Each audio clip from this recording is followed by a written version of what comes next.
창조주 하나님, 우리를 지으시고 우리를 다스리시는 주님을 찬양합니다. 이 아침 저희의 마음을 주님께 드립니다. 저희의 시간을 주님께 드립니다. 저희의 모든 것을 주님께 드립니다. 오늘 하루도 주님을 그려내는 하루가 되게 하옵소서. 이 시간 어제의 나를 자복하며 회개의 기도를 드립니다. 우리의 행실을 돌아봅니다. 예수님께서 이 땅에서 보여주신 삶을 살기를 원합니다. 예수님처럼 저희들의 행실도 하나님의 영광을 위하게 하옵소서. 예수님이 먼저 걸어가신 십자가의 삶을 저희도 안심하고 따라갈 수 있도록 하옵소서. 저희들의 행실이 십자가의 삶을 나타나게 하옵소서. 저희들이 이웃을 사랑함으로 그리스도의 사랑이 드러나게 하옵소서. 예수 그리스도의 이름으로 기도하오며, 하늘에 계신 아버지, 오늘 제가 주님의 임재 안에서 살고 주님을 더욱더 기쁘시게 하기를 기도합니다. 주 예수님, 오늘 제가 저의 십자가를 지고 주님을 따르기를 기도합니다. 성령님, 오늘 성령님이 저를 충만하게 채워주시고 성령의 열매, 사랑과 희락과 화평과 오래 참음과 자비와 양성과 충성과 온유와 절제가 제 삶 속에서 익어갈 수 있도록 해 주시기를 기도합니다. 아멘. 말씀을 나누겠습니다. 오늘 우리에게 주신 하나님의 말씀은 시편 24편 1절에서 10절까지의 말씀입니다. 저와 여러분이 한 절씩 교독하겠습니다. 땅과 거기에 충만한 것과 세계와 그 가운데 사는 자들은 다 여호와의 것이로다.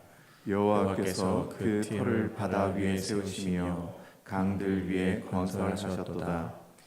여호와의 산에 오를 자가 누구며 그의 거룩한 곳에 설 자가 누구인가? 곧 손이 깨끗하며 마음이 청결하며 뜻을 허탄한 데 두지 아니하며 거짓 맹세하지 아니하는 자로다. 그는 여호와께 복을 받고 구원의 하나님께 의를 얻으리니 이는 여호와를 찾는 족속이요 야곱의 하나님의 얼굴을 구하는 자로다. 셀라. 문들아 너희 머리를 들지어다. 영원한 문들아 들릴지어다. 영광의 왕이 들어가시리로다. 영광의 왕이 누구시냐? 강하고 능한 여호와시요 전쟁에 능한 여호와시로다. 문들아 너희 머리를 들지어다. 영원한 문들아 들릴지어다. 영광의 왕이 들어가시리로다.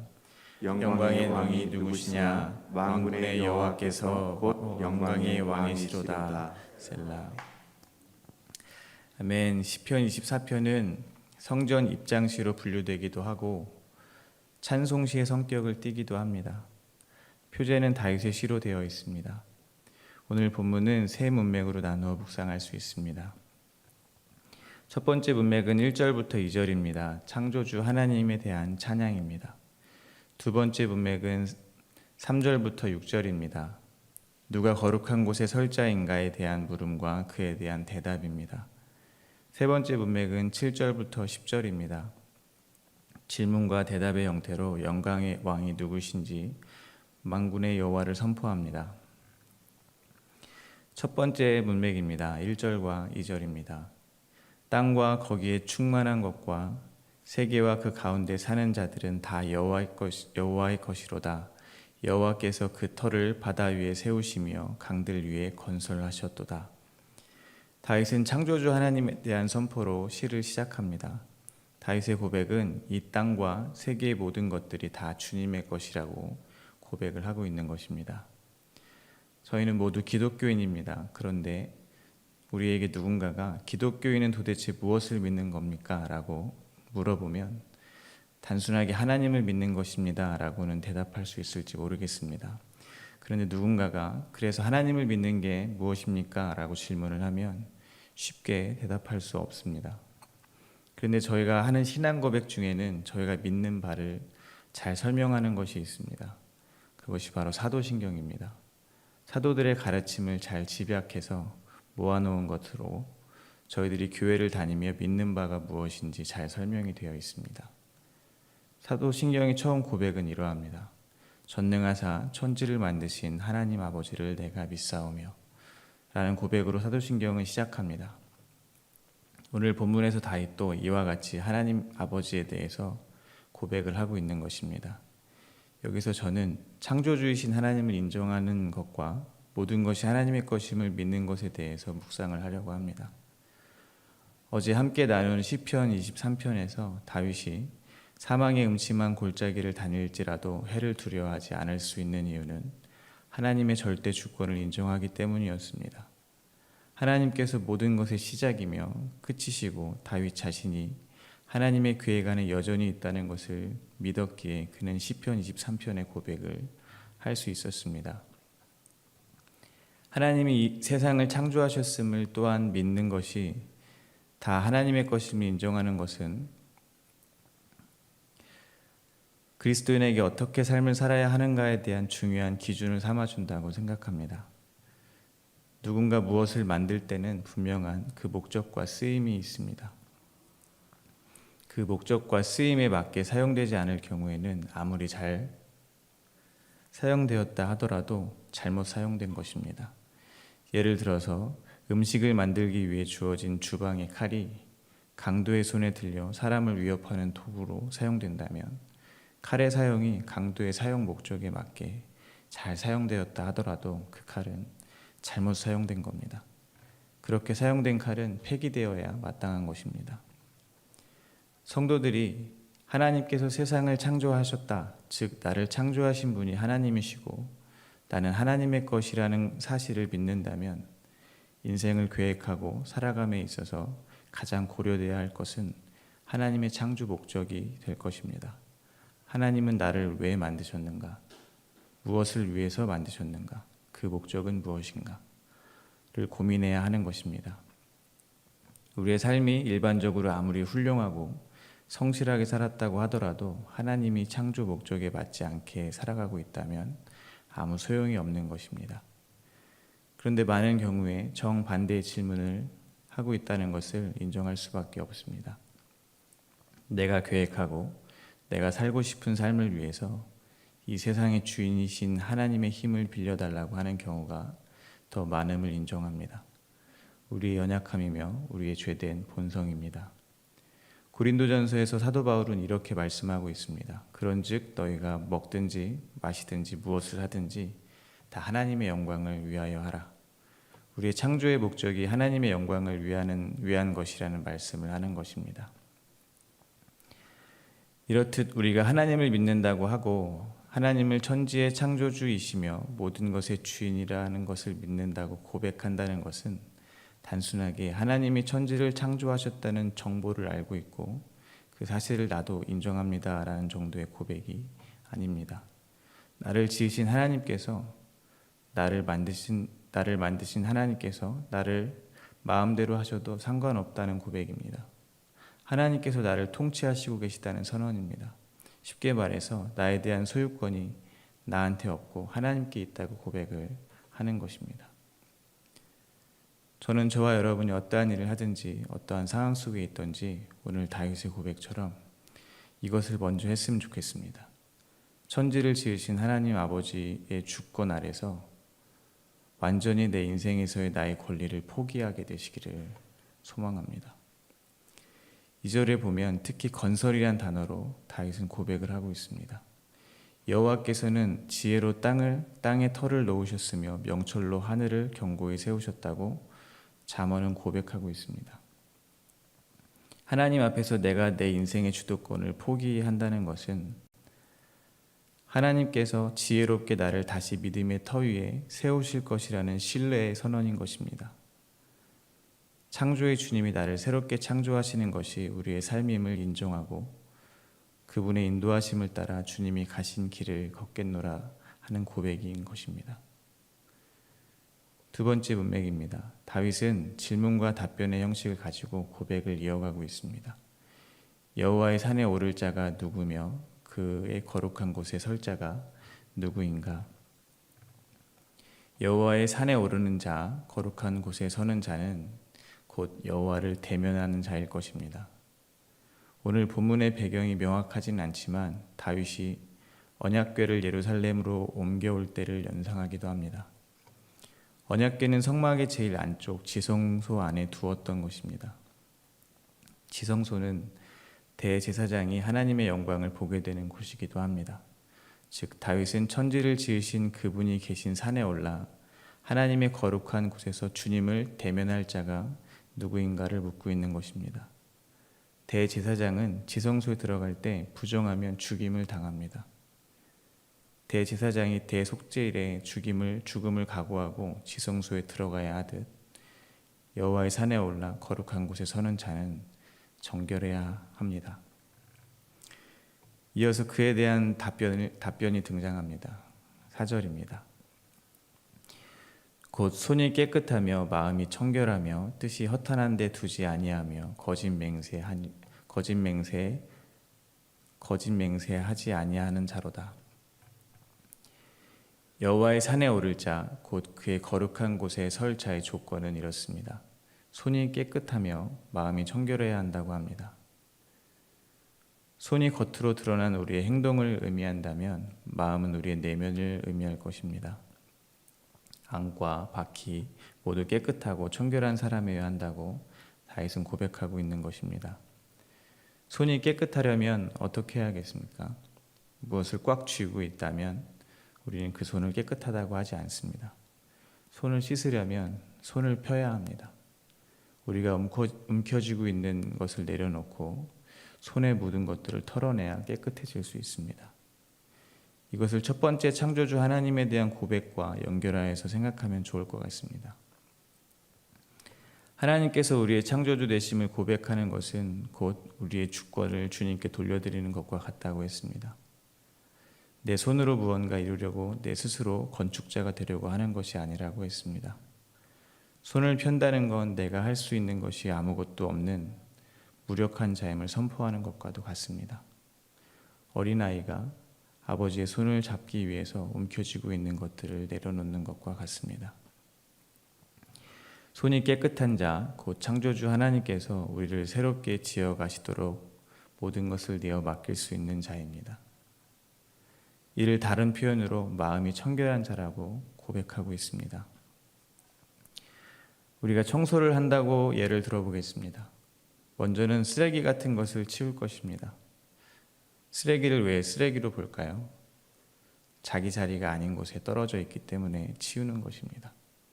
다른 말로 쓰레기가 있어야 할 자리인 쓰레기통으로 가는 것입니다. 이후에 이리저리 옮겨져 있던 물건들을 다시 제자리로 옮겨 놓습니다. 있어야 할 자리에 놓는다는 것입니다. 신발이 아무리 깨끗해도 냉장고에 넣지는 않습니다. 화장실이 아무리 깨끗해도 음식을 화장실에 보관하지 않습니다. 마음이 청결한 사람은 그 마음이 있어야 할 자리에 제자리에 있다는 뜻입니다. 이 또한 첫 번째 문맥과 연결해서 생각해 보면 이렇습니다. 우리를 창조하신 하나님의 목적에 맞게 나는 하나님의 계획하고 하나님이 이끄시는 장소와 시간에 정확하게 있음을 인정하는 것입니다. 내가 잘못된 장소와 시간에 있어서 늘 하나님께 어디로 가야 하는 것입니까를 물으며 불안해하는 것이 아니라 원수의 목전에서도 이곳으로 이끄신 주님이 나의 목자 되시니 나는 안전합니다 라고 고백할 수 있는 것입니다. 하나님은 창조주의 자리에 계시고 나는 나의 자리, 곧 피조물의 자리에서 주님이 나를 새롭게 건설해 주실 것을 믿고 그 자리에서 안식하는 것이 바로 마음이 청결한 자의 삶의 태도입니다. 이것을 오늘 본문은 계속해서 이렇게 표현합니다. 뜻을 허탄한 데 두지 아니하며 거짓 맹세하지 아니하는 자로다. 여호와의 산 거룩한 곳에 올라 주님의 영광 안에 거하는 자. 오늘날로 말하면 주님이 찾으시는 예배자는 뜻을 허탄한 데 두지 아니하며 거짓 맹세하지 아니하는 자입니다. 누가 거짓 맹세하는 자이겠습니까? 입술로는 하나님이 창조주이시며 나의 주권자이십니다 라고 고백을 하면서 실제로는 조금만 내가 있는 현실의 삶이 내가 생각하는 푸른 초장과 쉴만한 물가가 아니면 하나님이 살아계시다면 어떻게 이렇게 나를 가만두실 수 있겠는가 하고 하나님의 살아계심을 의심하기까지 하는 자들입니다. 하나님을 풍요의 신으로 만들어서 날 위해 돌아가신 예수님의 십자가를 붙들고 날마다 소원을 빌고 있는 자들일 것입니다. 그들이 말하는 나는 천지를 창조하신 아버지 하나님을 믿습니다라는 고백은 그야말로 거짓 맹세에 지나지 않을 것입니다. 그렇지 않는 자들, 하나님을 풍요의 신, 즉 우상으로 만들어 자신의 소원을 들어줄 도구로 사용하지 않는 자들, 그들이 곧 여호와의 산에 오를 자이며 그의 거룩한 곳에 설 자임을 오늘 본문은 고백하고 있는 것입니다. 그들은 여호와께 복을 받을 것이며 구원의 하나님께 의를 얻을 것이라고 고백합니다. 그들은 여호와를 찾는 족속이며 야곱의 하나님의 얼굴을 구하는 자라고 고백하고 있습니다. 여호와께 받을 복은 아브라함에게 약속으로 주어진 복입니다. 아브라함에게 하나님은 큰 민족을 이루고 이름을 창대하게 하고 아브라함으로 말미암아 모든 족속이 복을 얻을 것이라는 복을 주셨습니다. 갈라디아에서는 사도 바울은 이를 가리켜 이와 같이 고백합니다. 갈라디아서 3장 16절입니다.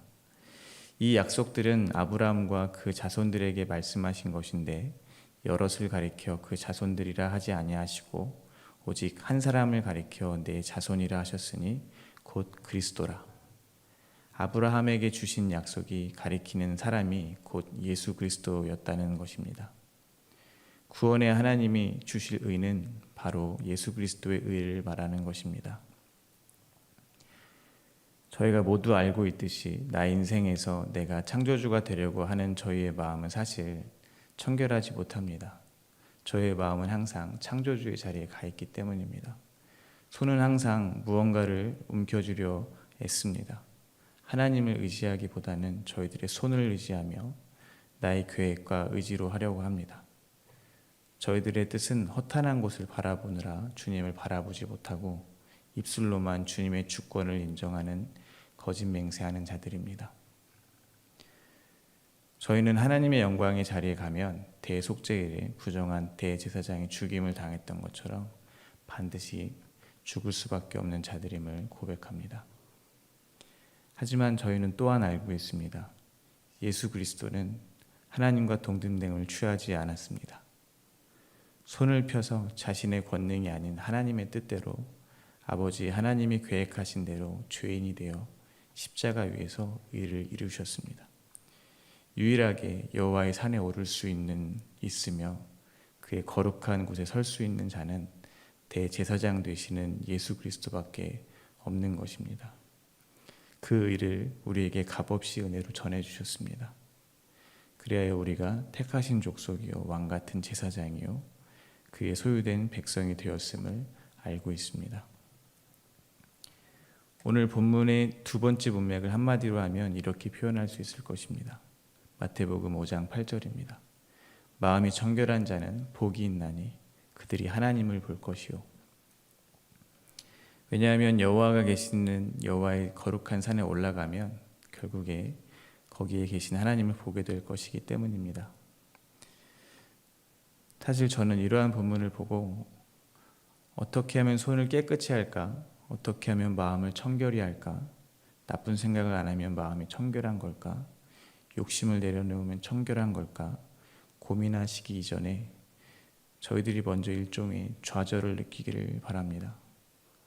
아무리 내려놓으려고 해도 뭔가 움켜쥐려 하고 아무리 주님의 뜻을 따르려고 해도 기도의 내용은 항상 내가 원하는 소원으로 가득하다는 것을 인정하시는 성도의 애통한 마음이 아무리 노력해도 나의 힘으로는 안 된다는 것을 깨닫는 절박한 마음이 곧 죄인을 부르러 오신 예수 그리스도가 찾는 청결한 마음이라고 믿습니다.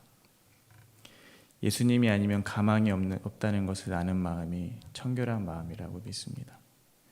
그래서 그렇게 비워진 마음에 예수 그리스도의 십자가의 의만 의지하는 그 마음에 예수 그리스도의 마음이 가득 차게 되기를 소망합니다. 그들이 복 있는 자이고 그들이 하나님을 볼 자임을 믿습니다. 이어서 세 번째 문맥입니다. 역시 질문과 대답의 형식으로 고백을 하고 있습니다. 7절부터 10절입니다. 문들아 너희 머리를 들지어다. 영원한 문들아 들릴지어다. 영광의 왕이 들어가시로다. 영광의 왕이 누구시냐? 강하고 능하신 여호와시요 전쟁에 능한 여호와시로다. 문들아 너희 머리를 들지어다. 영원한 문들아 들릴지어다. 영광의 왕이 들어가시리로다. 영광의 왕이 누구시냐? 만군의 여호와께서 곧 영광의 왕이시로다. 세 번째 문맥은 더욱더 언약궤가 예루살렘 성 안으로 들어가는 장면을 연상케 합니다. 언약궤를 메고 가는 행렬에서 다윗이 문지기를 향해 소리치는 모습이 상상이 됩니다. 문들아 들릴지어다. 영광의 왕이 들어가신다. 문지기가 묻습니다. 영광의 왕이 누구시냐? 이에 다윗은 대답합니다. 강하고 능하신 여호와시오 전쟁에 능한 여호와시로다. 만군의 여호와께서 곧 영광의 왕이시로다. 시편의 글만 읽어도 충분히 감격에 겨운 감정이 읽혀집니다. 다윗은 자신이 나라의 왕이지만 사실은 자신이 왕이 아니고 당당하게 진짜 왕, 진짜 영광의 왕은 여호와 하나님이라고 외치고 있는 것입니다. 하나님이 창조주이심을 진실로 고백하는 자의 고백입니다. 고린도전서에서 사도 바울께서는 하나님의 성령이 우리 안에 있으니 우리가 하나님의 성전이라고 하셨습니다. 거룩한 곳에 계셔야 하는 하나님의 성령이 우리 안에 들어오시는 것입니다. 만약 우리의 모습 그대로라면 우리는 당당하게 문들아 머리 들어라 영광의 왕이 들어가신다 외치지 못할 것입니다. 하지만 우리는 이제 예수 그리스도 이름으로 외칠 수 있습니다. 우리는 자격이 없지만 우리는 예수 그리스도의 의의 옷을 입고 당당히 우리의 영혼을 향해 영원한 문들아 머리를 들지어다 영광의 왕이 들어가신다 외칠 수 있습니다. 말씀을 맺겠습니다. 다윗의 고백이 우리의 고백이 되었으면 좋겠습니다. 당당하게 우리의 인생에서 우리의 왕이 우리가 아니고 여호와께서 우리를 통치하시고 다스리시는 왕이심을 선포했으면 좋겠습니다. 우리가 철저히 비워지고 예수 그리스도로 가득 채워져서 예수님의 의를 힘입어 우리가 있는 모든 곳이 하나님의 나라가 되시기를 소망합니다.